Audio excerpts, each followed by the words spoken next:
Trigger warning. In this episode, we talk about suicide around the 30-minute mark, but we also talk about overcoming.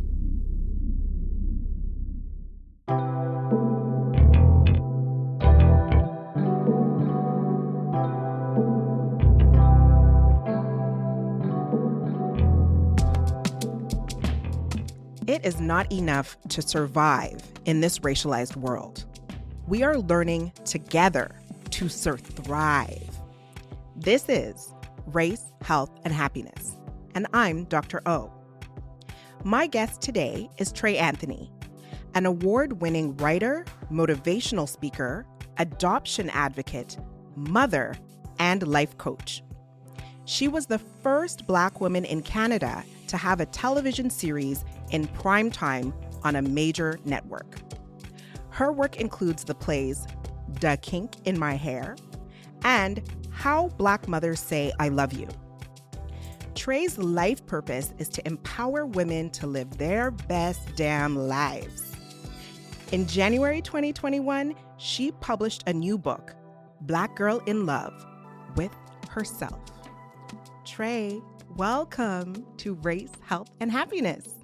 Thank you for having me, Dr. O. Thank you so much. I'm so excited to be here.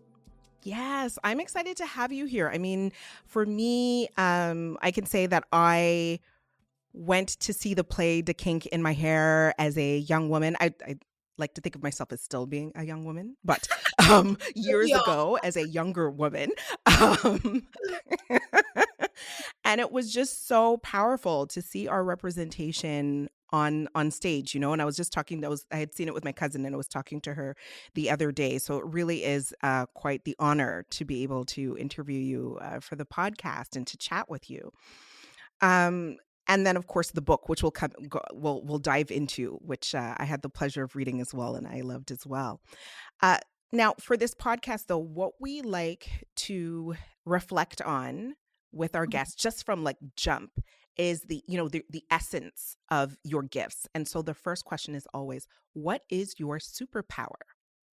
Ooh, I love that. I think my superpower is my ability to always walk in my purpose. And my purpose is to be of service to Black women. That is amazing. And we thank you for that. And I think that's a unique superpower we don't have enough of. So I want to thank you for shining that bright light that I would imagine is igniting that type of light in others. Thank you. Thank you so much.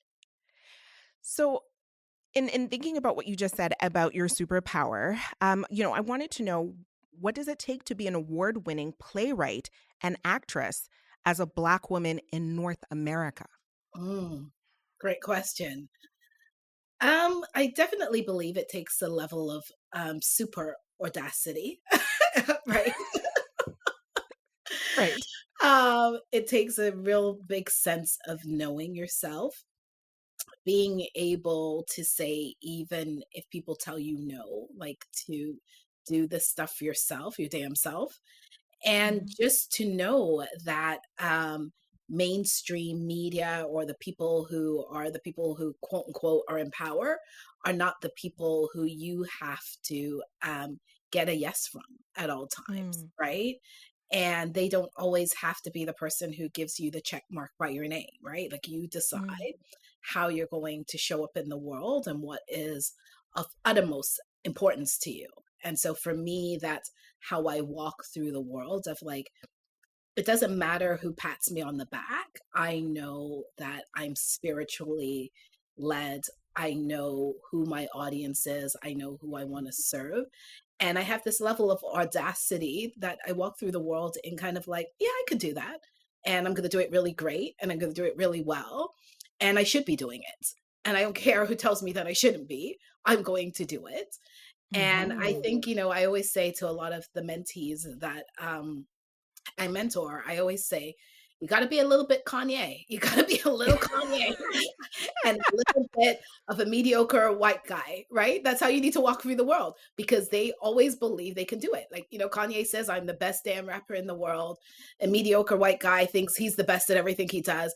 And so I said, we just got to walk through the world with that kind of level of just authority and belief that we're supposed to be where exactly we want to be and in rooms that we need to be in as well.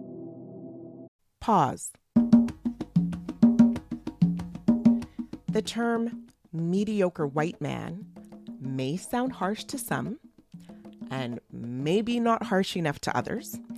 But regardless of your position, you should know that the term has its origins in a tweet sent by a writer named Sarah Haji in 2016. She tweeted a prayer, and I quote, "God, give me the confidence of a mediocre white dude," end quote. And she framed this as the antidote to imposter syndrome. And I mean, it went viral. My guess is that it went viral because many women, especially BIPOC women, experience imposter syndrome, never feeling like they're good enough, even when they're overqualified for their jobs. So, I'm not sure that the mediocrity prayer is the antidote, but we put plenty links to some compelling articles and a book on this topic in the show notes.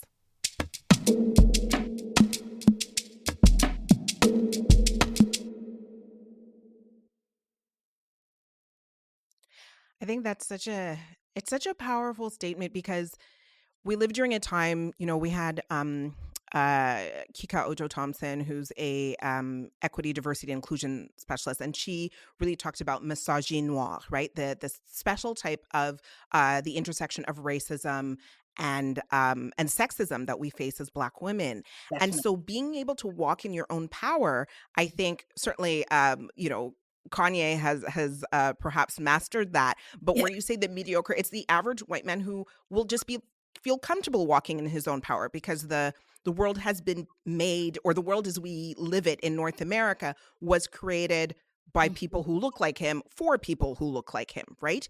And for us as Black women, it's a different challenge. And I want to ask you how you came to be able to do that, because it's not easy as a Black woman, right? Like, we see you are, this star that we see in the sky, basically, you know what I mean? Like doing this work. But I wonder how, if people are listening on the line, how they can come into the alignment that you're talking about, which actually reminds me, what you just described reminds me of what Bell Hooks really talked about as true power, because she talked about the patriarchal power is dominance. Yeah. But true power is when your soul and your spirit is like in alignment with what you are doing here. And it seems very much to me that you have found that alignment. But were you ever not in that alignment? And how did you find that alignment?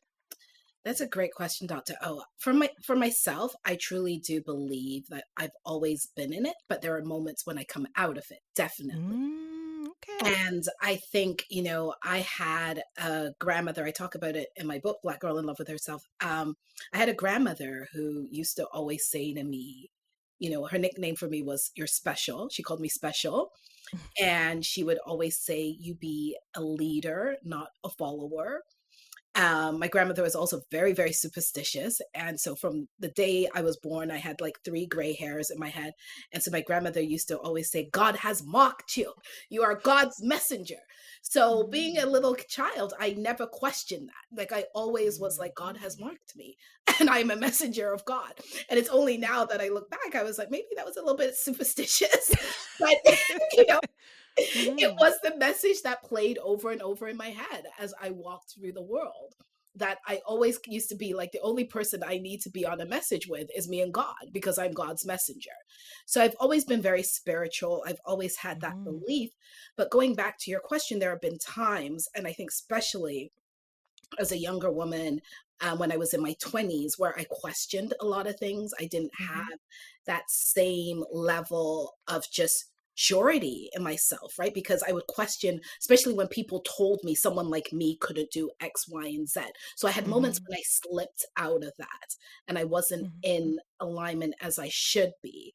But what I was really lucky with, that I've always had a special relationship with God to remind me. I've always had a grandmother who's always believed in me, a mother who's always believed in me, and I've had a circle of friends, women in my life, other Mm-hmm. Black women who are like, hey, like, no, no, this isn't Trey. Like, come on, we need Trey back, right? Right. And so there's been moments, but I think you have to always remind yourself of who you are and what you stand for. Because I think, especially as Black women, they will chip away at us so slowly. And it's something that you don't realize until there's Mm-hmm. nothing left of you. So you Mm-hmm. have to be really on guard in a way of saying, no, this is my personal space, and I don't allow any of your negativity to come into this.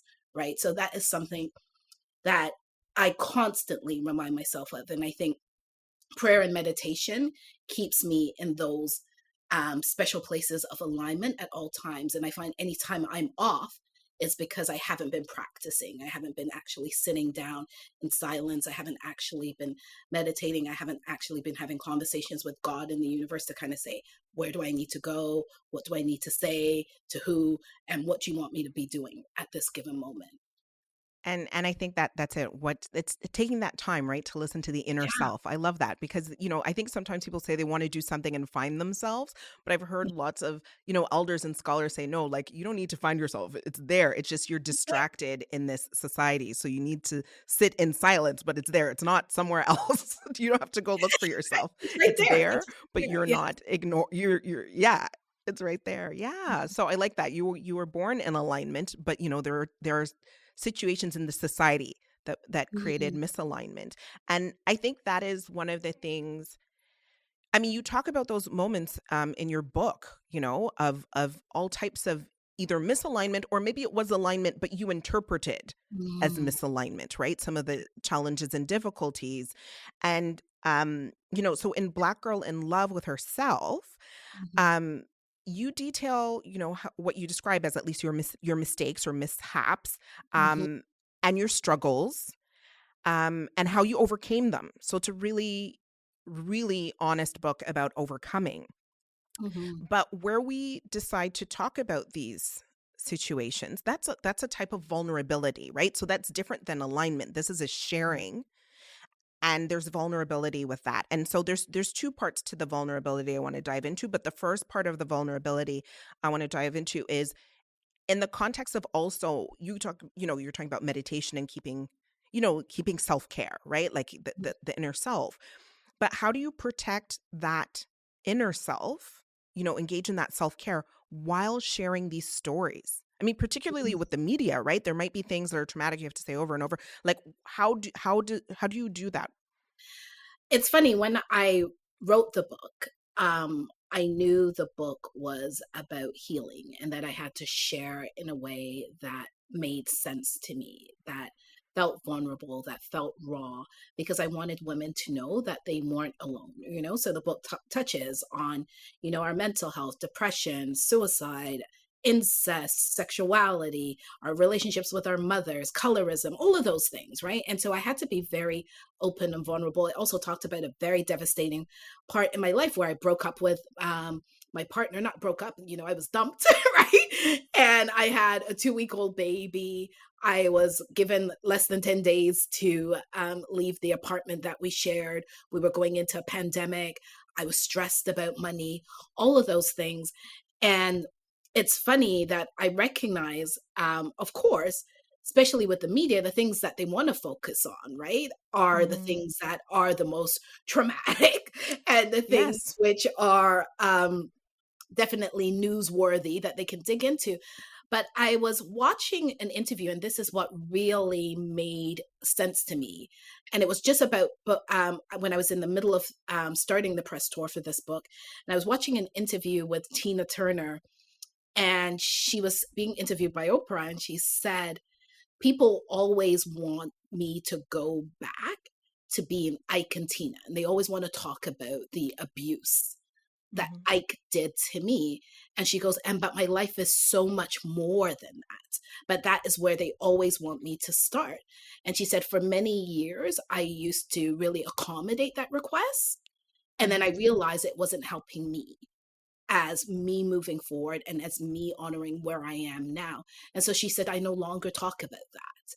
And so for me, it was really being really clear, like with my publicists and people that I do media interviews around, is that I can touch on that, but I also want to touch what I really want to focus on is wellness and the lessons that I learned. We cannot stay 90% of the interview of the me being on the bathroom floor crying my eyes out, right? I don't want to do that because there is so much more to me and the overcoming and the triumph. And I think especially as Black women, people want us to stay in those places of tragedy. And I'm just like, that's not where I live.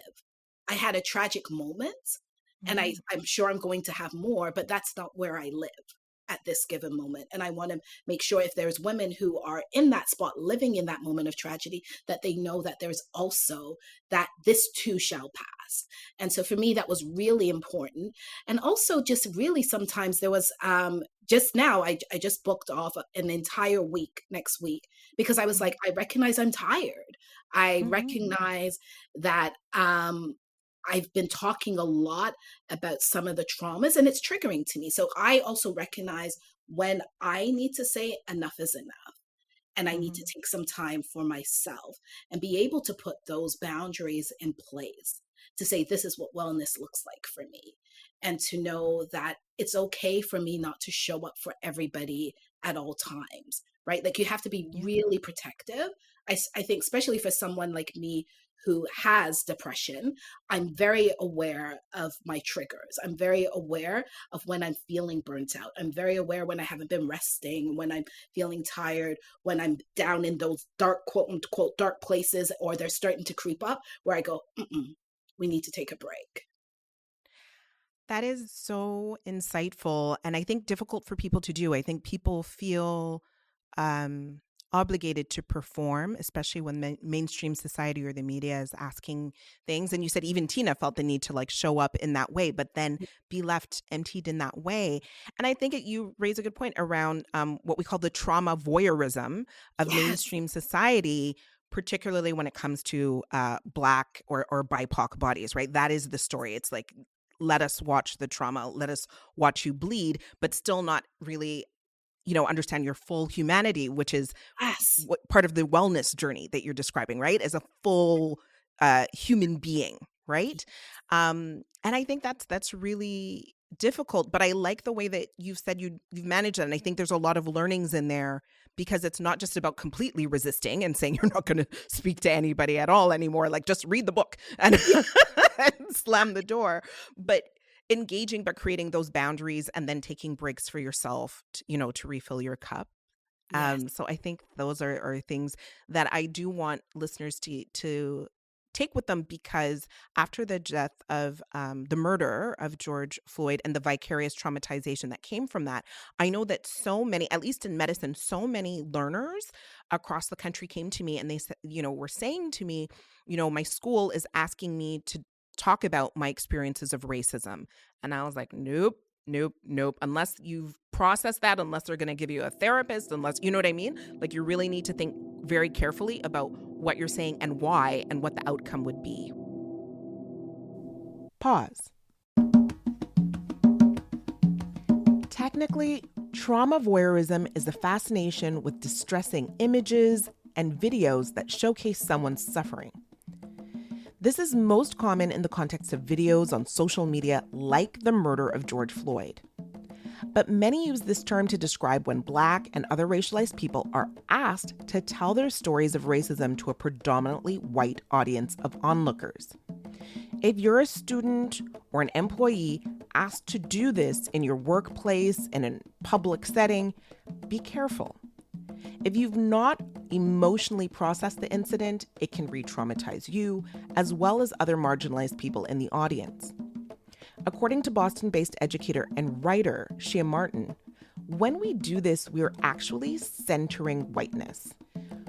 For instance, we may be putting Black trauma on display to shock white folks into caring about Black bodies.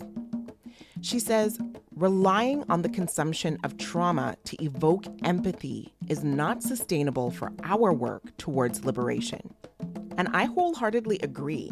Whether we're talking about videos, images, or stories, we need to be mindful of what we're sharing and why. So if you decide to tell your story, consider Trey Anthony's advice. Make sure you're intentional about your boundaries.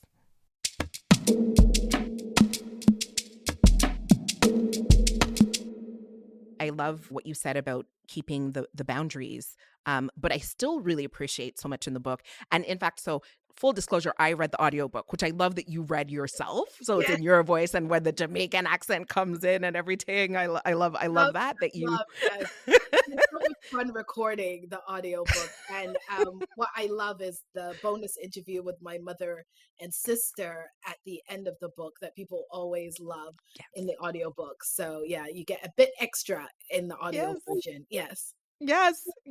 Because some people have other people read it, right? But it was really cool that you brought that energy to it. But so I remember just walking and listening, and of course there's that. It starts with your trauma on the bathroom floor, and as you just mentioned, but there's so much, as you said, that you talk about, and talking about depression and talking about the stigma or shame. There's some issues of shame that you talk about, even in being a successful Black woman. Like, we aspire to these things, but then there's the shame and the guilt, and there's all types of things that you cover. And that's another kind of vulnerability. So there's the mainstream looking in and wanting the trauma, but the other piece to vulnerability is within ourselves as Black people. And I presume also applies to BIPOC and other groups, but I'm going to speak specifically to Black people. The stigma, like, we're not supposed to talk about mental health, sexuality, sexual abuse. There's so many things you touch on, but what was that like? Again, using kind of this podcast, we center the margins. So, we're in a room, there's a Black audience at the center right now. How do you overcome that tradition of, I guess, silence around mental health or certain issues that you cover in the book? I think for me, I just knew it was so important that I wasn't alone. And I knew that I had a platform that I know a lot of women come to me, or, women that I coach, women who follow me on social media, people who come to one of my events. And I knew there was so much, I don't think there's any of us who doesn't have somebody in our family who suffer from some level of mental health, be it diagnosed or undiagnosed, because a lot of us have undiagnosed mental health. I talk about that in the book, that I truly do believe my grandmother had undiagnosed mental health, right? So for me, I knew the only way to heal was also to talk about my own shame, but how I also overcame that shame in that, right? And the stigma of that, of not wanting to be labeled as someone who couldn't handle her life, or someone who's quote unquote crazy, right? Or, telling too much. Pause. Stigma exists in all communities. It's actually been studied a lot in HIV and addictions research, and it's been recognized as a public health issue that's associated with poor physical and mental health outcomes. Specifically, when it comes to mental health, stigma can make things much, much worse. The American Psychiatric Association reported that about half of people with mental illness don't seek help for their disorders because they're worried what others may think. And I mean, let's be real, that concern is valid. In 2012, a report by the Public Health Agency of Canada showed that 20% of Canadians with a mental health illness reported unfair treatment by others, which was due to their own poor mental health. However, on the flip side, that report also described the protective effect of community culture and connection. By being part of a safe, inclusive community, it can play a protective role in supporting people who face many different forms of stigma. So that means the antidote to stigma actually exists within each and every one of us. We have to lift each other up and not push each other down.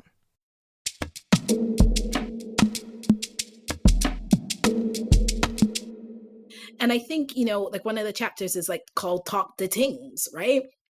And you need Yes. to start to talk the things then, right? Like, because I Hmm. think that silence really is a level of violence in our community, right? It makes you feel like you're the only one that it's happening to. It also perpetuates and keeps any kind of perpetrator protected, right? Too, Hmm. because no women aren't talking about sexual abuse and what that looks like, right?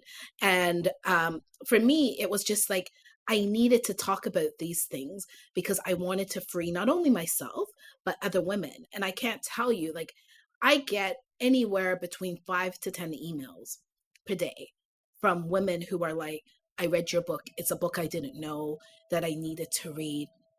Thank you for talking about mental health. I had no idea that what I was experiencing was anxiety, or I just went now and got a therapist because you talked about that. You were the first person who ever talked about sexual abuse.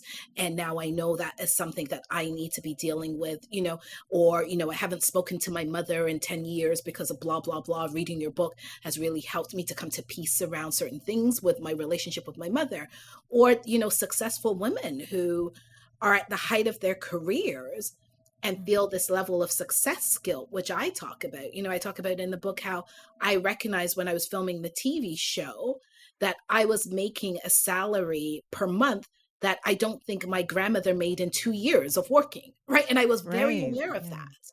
And Yeah. how I dealt with that was then just giving and giving away money to family, friends, and everybody else, right? Mhm. Because I wanted to still be down, right? And Right. so I talk about, because I know even from the women that I coach, numerous women that I coach who are successful 6-figure women, a lot of us have that level of guilt, and we move through the world where we don't have any boundaries with our friends, our families. We're continuously paying for things. And then some of us are making these 6 figures and are actually broke because we have Yeah. everybody in our pocket at all Hmm. times, right? Hmm. So for me, it really was about shedding light on those things and having the difficult conversations and saying, I want us to start to talk about this. Yeah.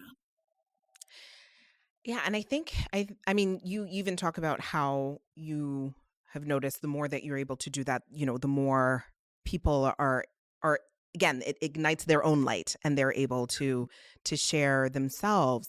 Uh but in the book you talk about even for depression it wasn't easy. I think let's kind of zoom in on mental health for a second because um it's we also you talk about the guilt of money, but we also experience the guilt of like coming from the intergenerational trauma where people just put their heads down and survived, right? Mhm.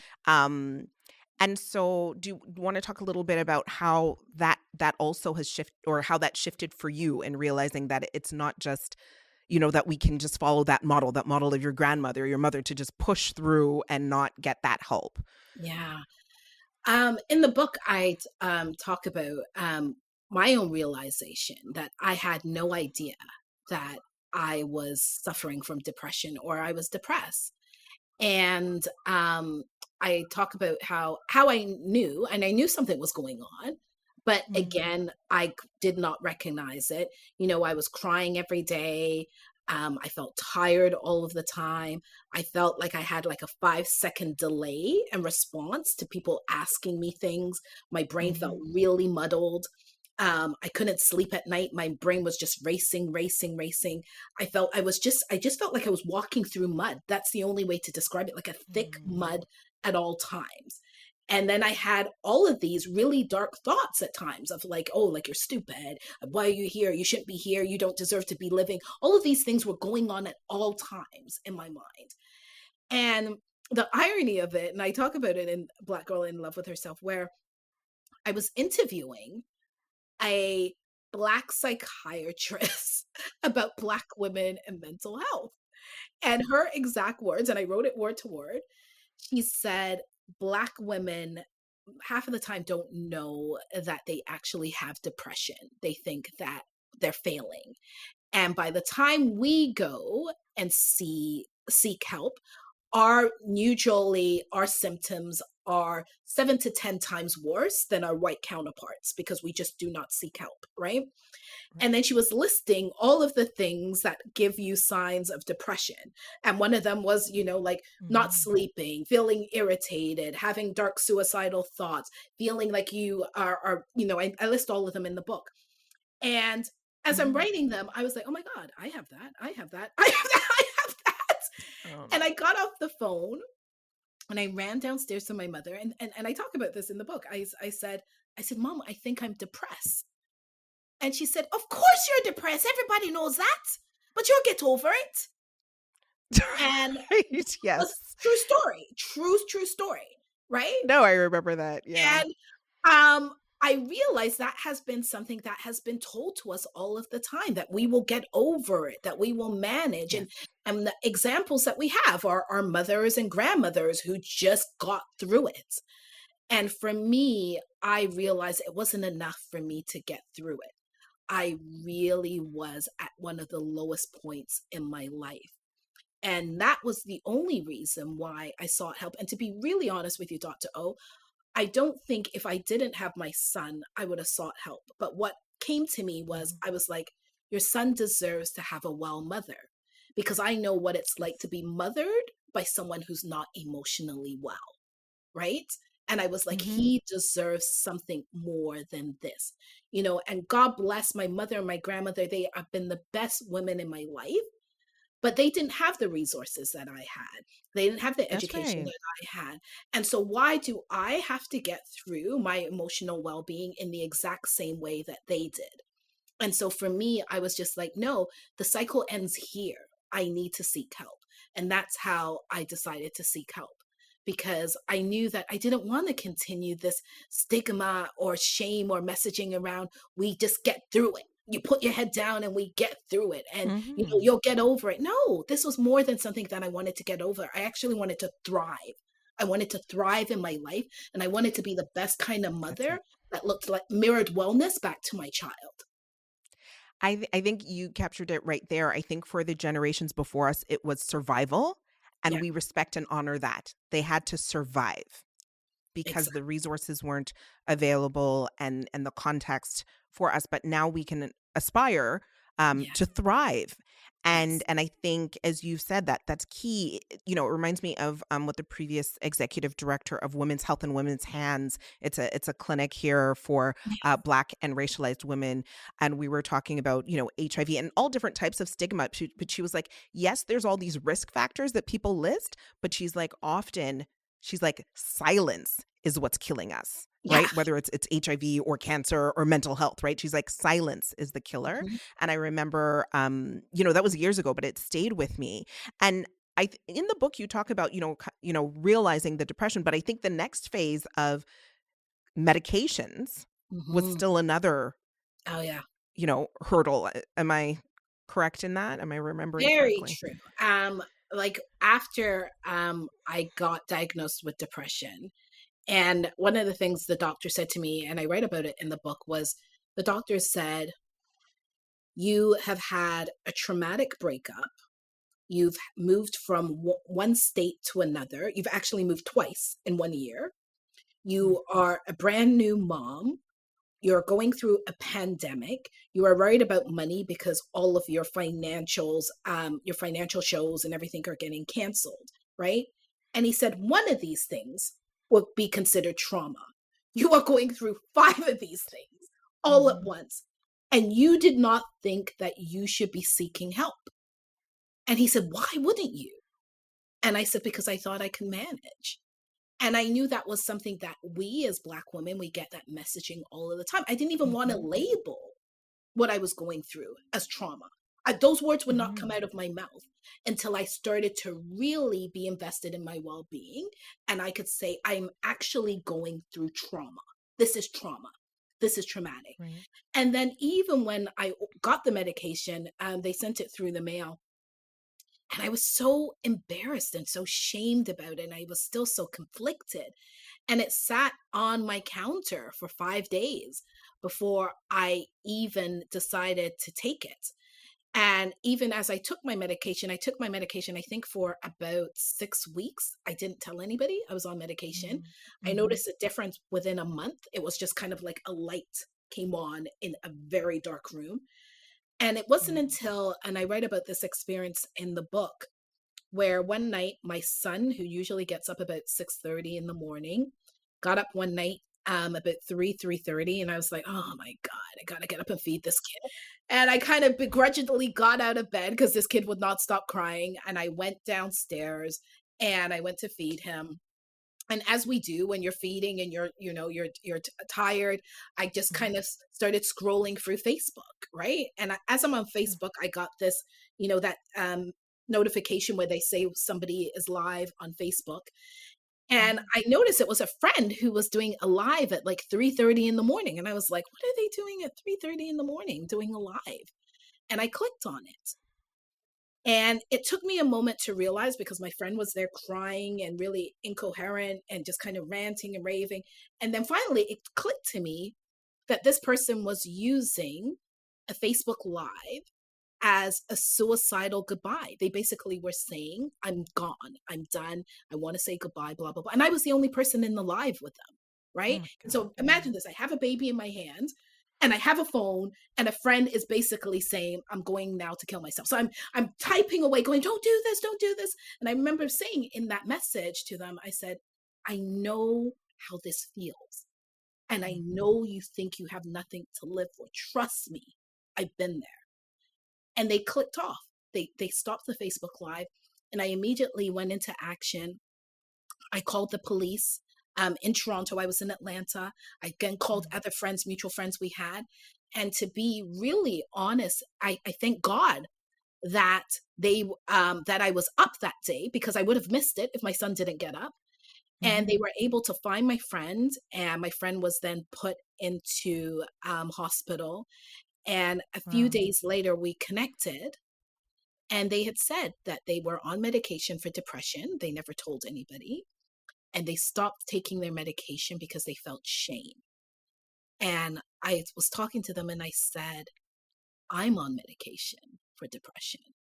And they were like, you, Trey Anthony, come on, you, Trey Anthony, you got it all together, you. And I said, yeah, I got it all together, but I'm also depressed. And I also take medication. And Right. that is when it hit me that I needed to go public, because I realized that so many people think they're by themselves, that you think you're the only one. And I said, I will never want anyone who's in my circle to think that this is going on and they're the only ones who are suffering, right? And that we need to be more public about, you can actually get help for that. You can actually get Yes. support for that. And be it medication, be it a support group, be it journaling, be it a combination of all of those things, but we have resources to actually make you feel better.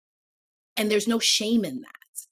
And so for me, that's when I decided to go public, because I thought, how would I feel if, that my friend committed suicide because they thought they were by themselves and they should feel shame around having depression and things like that. And I knew I could use my platform for good to say, even someone like me has depression, right? Pause. Take a moment to soak that in. The power of that statement right there. When we speak our truth and we stop hiding our vulnerability, we not only help ourselves, we help others. And when we don't do that, we are putting our individual selves and collective selves at risk. Please keep Trey's message here in your heart.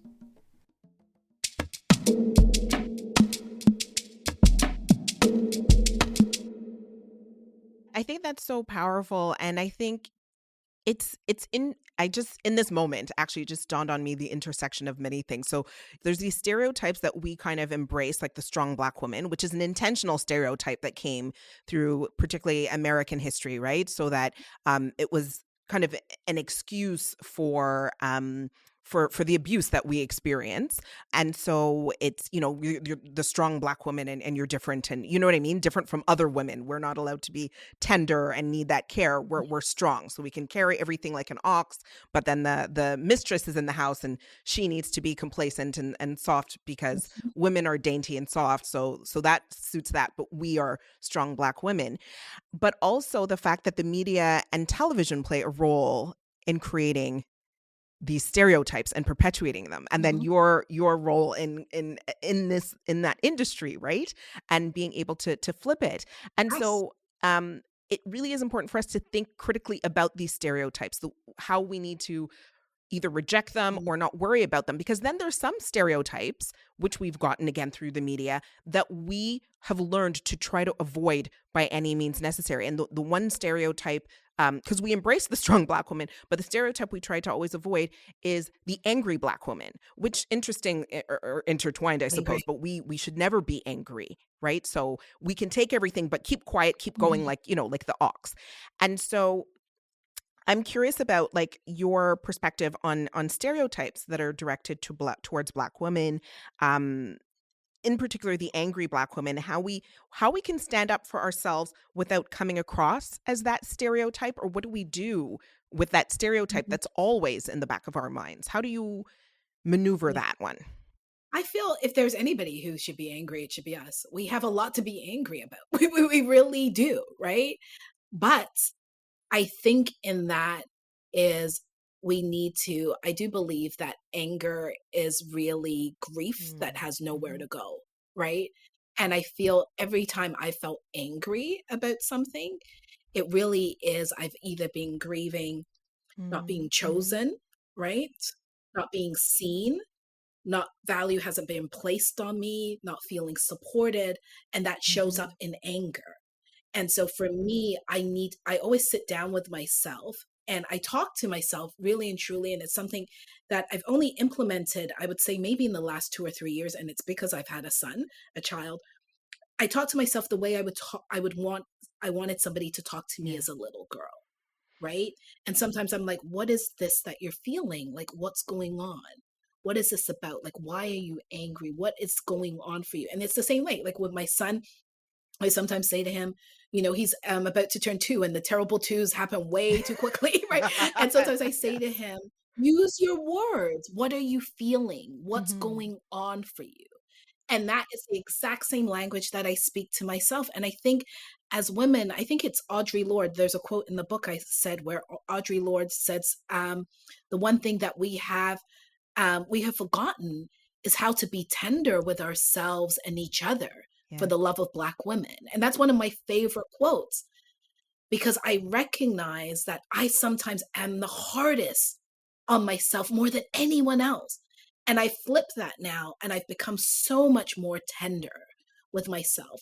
And me being tender with myself has allowed me to also be tender with other women, being tender with my mother. Sometimes, when I'm ready to just go, Mom, and I go, no, speak to her as you would speak to someone who's scared and who's frightened and who doesn't know any better. And I think that's one of the things that we have to do is don't run away from the anger, but investigate it and find out what is going on for you, right? We don't walk around angry for no reason, Right. but we got to investigate it but with a level of tenderness and care. Oh my goodness. I love that. I think probably that tenderness and care, you spoke earlier about the depression, but that's it as well. Like that tenderness and care, explore it, take care of it, treat it. The anger is warranted, but with that same Mhm. tenderness, explore it, Yeah. treat it, because it likely is grief. I think that is so powerful. And then the way that you have been able to do that, would you talk about in the book specifically for Black women? Because sometimes we've been told not to trust each other. There's all these stereotypes that women don't get along. But then that tenderness and that care, when you're able to do that for yourself, clearly you're able to do that for others. And I think that's such a powerful thing. And that has been my biggest learning lesson for me is that I now approach other Black women with that same level of care. Yes. And so, in thinking about others, I know that you are in the process of really sharing your story, sharing your tenderness with so many. I know that you have a whole team. So I guess part of that self-care is you realized you needed an assistant. You have a phenomenal team. And then you plan to, so you've got your village, and then it looks like you're going to be spreading that gospel. So do you want Yes. to tell me a little bit about your nuclear village, your team that you work with? Because I know that is bringing you, I'm aware that it's bringing you some joy. And then how you plan to bring that energy. I think, like so many women who are A-type personalities, I'm used to doing everything by myself at all times. I'm also very controlling of how I want things to look, and it had to look a certain way. And the only way it was going to look a certain way was unless I, as Trey Anthony, did it, right? And that led to me Yes. feeling, the mantra that was my entire life of, oh, people don't support me, I'm not supported. But I didn't recognize how I had also set that up in my own life because I did everything. Mm. So this is the first time in a long time that I've had a full-time staff, and a support staff of women helping me execute this vision. And that also too was because of my wellness, right? That I recognize when I'm doing Right. everything, I also get tired. Then when I get tired, then I don't run, I don't meditate, I don't sleep. Then that leads to a depressive episode. So I knew for me to do what I had to do, I had to set up what care would look like. What would care and support look like for me, not just emotionally, but also professionally. And so I'm really fortunate that I have a wonderful team of 3 women who are helping me, JL, FA, Jofel, who are invested in the message, right? Because it's not just a job for us. It's never been a job. It's never just been a book for me. I have to have people around me who actually believe we are walking in purpose and that what we are doing is healing lives and healing women. So it was very hand selected women that I had to choose because I Mm-hmm. didn't want somebody just showing up and saying, okay, give me my check on Friday. I wanted people who are Mm-hmm. actually like, I'm in this and I see you're building a company. I see that you have a vision and you're walking in purpose and you believe in taking care of yourself. You believe in taking care of the women who work for you. You believe in taking care of a community. And this is a global movement. Pause. That is some spiritual wisdom right there. She just took us to church, y'all. So say it with me. I have a purpose. I have a purpose. I will walk in my purpose. I will walk in my purpose. Can I get an amen? Amen. Amen. Amen. Amen. Amen. Woo! Okay, sorry. I'm just playing. Back to the show.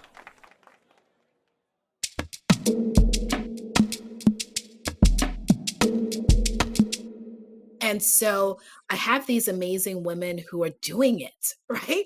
Who are just soldiers, Ooh, right? I And love it. they surround me. And I always say to people, a lot of times I'm the one who gets the limelight. I'm the one who gets to do wonderful interviews like this with you. But I don't do this alone. I could never do what I'm able to do without having this wonderful team behind me. And we just want to just keep spreading the love. We also have merchandise now called Black Girl in Love that also was created by Ooh. my team, who was just like, we got to, remind women of the message of what does it look like to be Black women in love with themselves. So get them mugs, get them t-shirts, get them all of that. So it's been amazing to just see. And I truly believe, Dr. O, people sign on for when they see you are passionate about something, that Mm-hmm. you are walking in your purpose. They're like, I want to be a part of that. I want to get some of that light. Right. I want some of that energy. And I've been very Yeah. fortunate that these are the women who are with me. Oh my God. You know what? I'm getting goosebumps because what I am visualizing is just like you with your, the transformation that you describe in the book, and you've kind of like lit this candle, right? And then with that candle, you've taken your team and you've given them light, and then y'all are just walking in purpose, and just I can just see a whole room full of women that are just lighting. You know what I mean? Like where you see all the candles, or you know what I mean? That kind of thing, and we'll walk away all walking, being inspired to walk in their purpose. So I think that is phenomenal and magical, and I'm very grateful that you wrote this book, and I think it'll be such an inspiration for so many others. I'm going to bring it back to you though as we close, because I think this is very powerful, and I hope others are inspired. Like, light that light and help others ignite theirs. But for you personally, I'm curious as to what brings you joy. Oh, I love that. What brings me joy? I love dropping my son at daycare at 8:00. That gives me so much joy. Joy. If I could be really honest, that's one of my biggest joyful moments, because then I know think for most of us, yes. I'm going to drive home and I'm going to be able to have my coffee, which also gives me great joy, at my kitchen counter in just silence, right? Just that moment of silence where I'm just like, there's nobody in the house but me, right? And so that brings me great joy. Also, I love to laugh, and I have a very comedic family. I love being around my mom, my sister, my brother. My phone calls with my brother gives me great joy. We laugh a lot, right? That brings me great joy. A beautiful day at the beach. I'm now in Tampa, and I'm about 30 minutes from a beautiful white sand beach with like crystal green, blue water. To sit there and sometimes be able to work from there, that gives me great joy. Seeing the world through my son's eyes. Just recently, we went to a hotel at Miami Beach, and I talk about it in the book where there was one moment where I gave my son a shower and just his glee. And I haven't given my son a shower because of course now there's a bathtub here and everything else. And then just seeing the world through his eyes again, when I picked him up this weekend and brought him into the shower with me, and the water was just on his back and just his face, right? And seeing, I took him to Dinosaur World a few weekends back, and just seeing his glee at the world and his happiness, and how he stops to look at, a blade of grass, and he's so in that moment. And I recognize how many moments have just passed me by because I'm already thinking ahead of so many things, or I'm multitasking. And so that gives me joy, is that reminder of being present in that moment, And what also brings me great joy is when other women write me and tell me that the book has changed their lives, or they bought one for their sister, they bought one for their coworker. And I especially love when women say, this is the book I didn't know that I needed. I just didn't know I needed this. And thank you. That gives me great joy, because I know that it is healing women, and healed women will heal other women, right? That's it. It's I think that's beautiful, and it's that healing process is not easy, but it is so important. And I'm happy to hear about what brings you joy, because I think sometimes we forget that too. We're busy walking in our purpose and walk, but sometimes you need to pause and dance in that purpose too, and just enjoy. So it's great to hear how you do that, how you make that light flicker a little bit. So I think that is part of why we're here too. So I'm delighted to hear that you are walking in your purpose, healing and helping others heal others, and also finding those moments of joy, because that is exactly the essence and why I wanted to interview you for Race, Health, and Happiness. So thank you very much, Trey, for bringing your light to this episode. Thank you so much for having me. I'm so proud of you, and I'm so grateful to be given this opportunity and this platform. So thank you, and please keep doing the work, because we need women like you. We need you. So thank you, Dr. O, so much. Thank you. Thank you.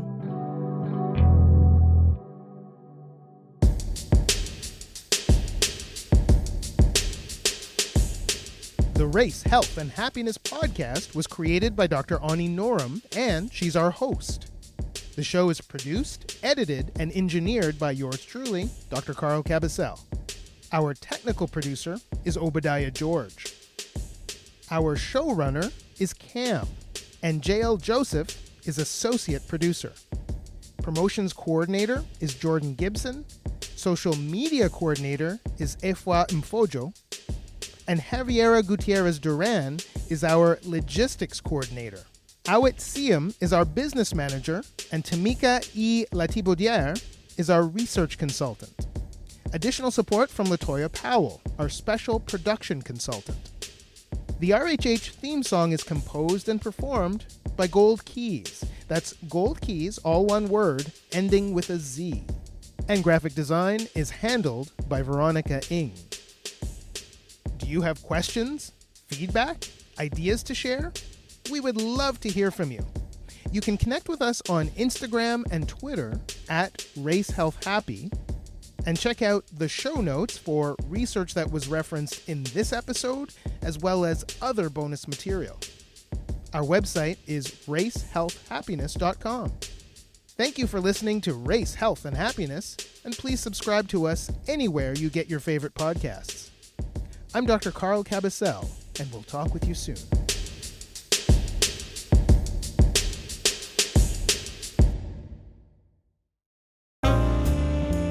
The Race, Health, and Happiness podcast is produced with support from United Way Greater Toronto, whose network of agencies and initiatives in neighborhoods across the Greater Toronto Area works to ensure that everyone has access to the programs and services they need to thrive today. United Way is mobilizing to tackle the unignorable issues linked to poverty.